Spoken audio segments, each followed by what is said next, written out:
Hey people of the void, today we are going to be covering how to convert your AI generated images into Blender brushes. Let's get on it.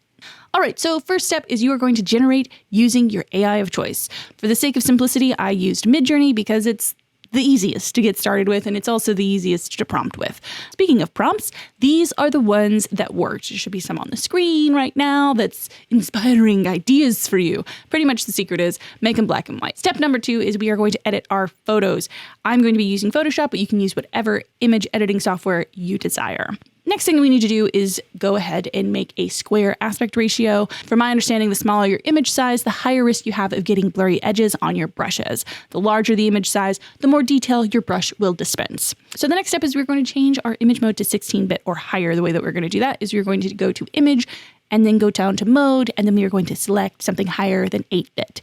From my understanding, 8-bit can get some artifacting on your displacement and alpha maps that we are about to create. So just to cover your bases, do that first. All right, so after your settings are all correct, you're going to want to add a layer and fill it with black. All right, so now we are going to bring in our AI images. For the sake of batch production, I will be bringing all of mine into one Photoshop file, and you can see what that workflow looks like as well. But you can do this with one image or however many you have. So the next step is you're going to want to crush your blacks and bring up your whites. You can quickly do that by adjusting your brightness and contrast settings, but sometimes you might need to get into the level setting. And a good rule of thumb when working with the levels is that you drag your black and white notches over to the first peak on either side. This will bring down your blacks, bring up your whites, and it will also help your blacks match that black background that we filled earlier. So next, we are going to add a layer above our AI image, and we are going to get rid of any hard edges. The reason we want to get rid of hard edges is that brushes are going to fall off really fast if you have a hard edge. So we're going to make sure that those are more subtle.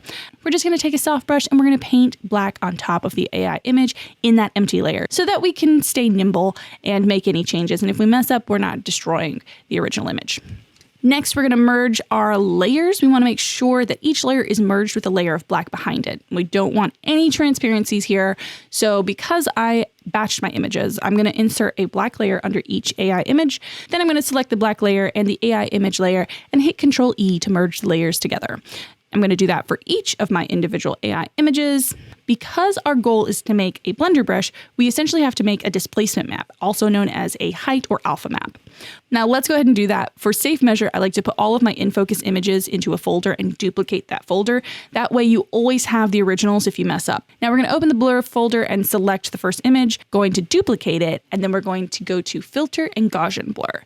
Then set your blur setting to whatever you think could be good. All right, that looks good. Now I'm going to go ahead and flatten the identical images with that Control E. Now it is time to export. Because I am doing these in batches, I'm going to export via File, Export, and then go down to Layer as Files. This is just going to batch my exporting process so I don't have to do them individually.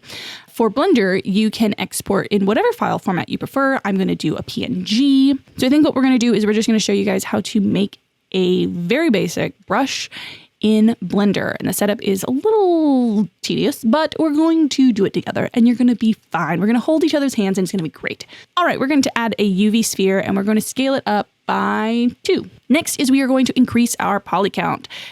There's a lot of different ways to do this. The multi-res and subdivide modifier is probably the less destructive way to do it, but I like to live dangerously and I like to personally use voxel remesh when I'm testing my brushes. The way that you do that is you enter sculpt mode and then you want to hit N to bring up your info panel, go to tools and scroll down to remesh. If you're working with default Blender settings, you should be able to type in 0.008 in your voxel measurement. This is my go-to number. It works every time. But if you're not working in default Blender, you're going to have to figure out what that looks like. Once it is done doing all the mathematics for you, you're going to go ahead and hit Control R to remesh. It might take a minute, but once it's done, you now have a high poly beauty that you can just smooth out and get ready for all the brush magic that you're about to do. Okay, so now let's set up the brush. We are going to duplicate your brush of choice. The key here is to pick the brush that already kind of does what you want it to do. Because I want these veins to protrude upward, I'm going to stick with the Sculpt Draw brush. I'm going to hit the duplicate button, then I'm going to rename it. And then we're going to hit the shield button just for safe measure. So now we are going to load a new texture. In your textures menu down here, make a new texture. we're going to rename it because we like to rename things here. And then we are going to go down here and open our AI generated image. Now that we have our texture made and now that we have duplicated the brush that we want to alter, we are going to select the texture in our brush settings.